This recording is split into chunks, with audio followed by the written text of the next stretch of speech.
Mobile financial service নগদে প্রশাসক নিয়োগের কারণে পুরনো বোর্ড এবং প্রধান নির্বাহী থাকবে না বলে জানিয়েছেন কেন্দ্রীয় ব্যাংক থেকে নিয়োগ পাওয়া প্রশাসক বদিউজ্জামান দিদার।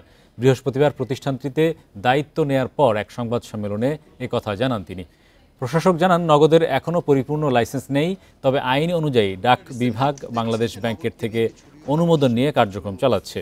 তাই আগামী এক বছর প্রতিষ্ঠানটিকে নেতিবাচক অবস্থান থেকে ফিরিয়ে এনে পরিপূর্ণ লাইসেন্স পাওয়ার ব্যবস্থা করবেন বলে জানান তিনি।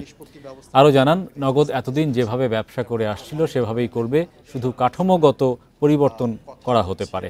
আর প্রয়োজন মনে হলে যে কোনো সময় নিরীক্ষা করা হবে। এছাড়া কারো চাকরি যাবে না বলেও জানান প্রশাসক।